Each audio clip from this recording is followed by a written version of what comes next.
രാവിലെ 7 മണിക്ക് നമ്മൾ മലേഷ്യൻ എയർപോർട്ടിൽ അറൈവ് ചെയ്തു. ചെന്നപാടെ നമ്മൾ ആദ്യം എടുത്തത് സിമ്മാണ്. കാരണം എയർപോർട്ടിൻ്റെ പുറത്തിറങ്ങിയാൽ സിമ്മില്ലാതെ ഒരു വഴിയില്ല. സോ ഞങ്ങൾ എടുത്തത് ഡിജിയുടെ സിമ്മാണ്. അവിടെ സെലികോം, ഹോട്ട്ലിൻ ബോർഡിൽ ഒരുപാട് സിം ഷോപ്സ് ഉണ്ട്. നമ്മൾ കമ്പയർ ചെയ്തപ്പോൾ ഡിജിയാണ് കുറച്ചും കൂടെ ഓഫറായിട്ട് തോന്നിയത്. സോ നമ്മൾ മിനിമം 7 ഡേയ്സിൻ്റെ ഒരു പ്ലാൻ എടുത്തു. 35 റിംഗറ്റാണ് ആയത്.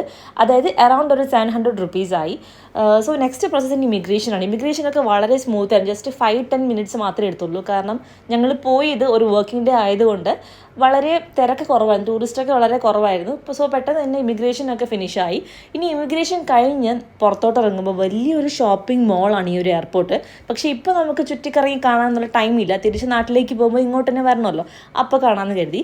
ബിക്കോസ് നമുക്ക് പെട്ടെന്ന് തന്നെ നമ്മൾ ബുക്ക് ചെയ്തിരിക്കുന്ന ഹോട്ടലിലേക്ക് എത്തണം. അത് നമ്മൾ സിറ്റിയിലാണ് ബുക്ക് ചെയ്തിരിക്കുന്നത്. എയർപോർട്ടിൽ നിന്ന് സിറ്റി വരെ 1 hour ട്രാവൽ ടൈം ഉണ്ട്. അതിന് മുന്നേ നമ്മൾ ലൈറ്റായിട്ട് ഫുഡൊക്കെ ഒന്ന് കഴിച്ചായിരുന്നു. എയർപോർട്ടിൽ നിന്ന് സിറ്റി വരെ നമുക്ക് 3 ട്രാൻസ്പോർട്ടേഷൻ ടൈപ്പ് ഉണ്ട് ഇവിടെ. Bus, train, taxi. ബസ്സും ടാക്സിയും 1 hour എടുക്കും. പക്ഷേ ട്രെയിൻ ആണെങ്കിൽ അരമണിക്കൂർ എടുക്കുള്ളൂ. ഇവരുടെ എക്സ്പ്രസ് ട്രെയിനാണ്.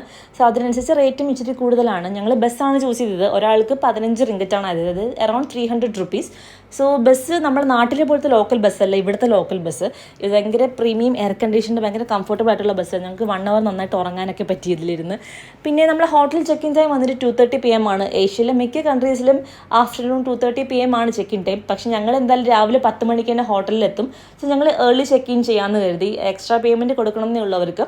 ഞങ്ങൾ ബുക്ക് ചെയ്തിരിക്കുന്ന ഹോട്ടൽ ഒരു 3 star ഹോട്ടലാണ്. ഞങ്ങൾ 4 days 3 nights ഇവിടെ ബുക്ക് ചെയ്തിരിക്കുന്നത്. 4 daysന് അറൗണ്ട് 7,000 റുപ്പീസേ നമുക്ക് ആയിട്ടുള്ളൂ. വിത്ത് ബ്രേക്ക്ഫാസ്റ്റ് ആണ്. അതായത് പെർ ഡേ 1,700 സംതിങ് ഞങ്ങൾക്ക് ആയുള്ളൂ. കാരണം ഞങ്ങൾ എന്തായാലും രാവിലെ പോയിട്ട് രാത്രിയേ വരത്തുള്ളൂ. ഈ ഒരു 4 ദിവസം ഫുൾ കറക്കമായിരിക്കും. സോ കിടന്നിറങ്ങാൻ വേണ്ടി മാത്രമാണ് ഇങ്ങോട്ട് വരുന്നത്. അതിനായിട്ട് ഞങ്ങൾക്ക് ഇത്രയും വലിയൊരു സ്പേഷ്യസ് റൂം തന്നെ ധാരാളമാണ്. എയർ കണ്ടീഷൻഡാണ്, TV ഉണ്ട്, കെറ്റിലുണ്ട്, മിനി ഫ്രിഡ്ജുണ്ട്, സ്പേഷ്യസ് ബാത്റൂമാണ്. സോ ഇതൊക്കെ തന്നെ ധാരാളം.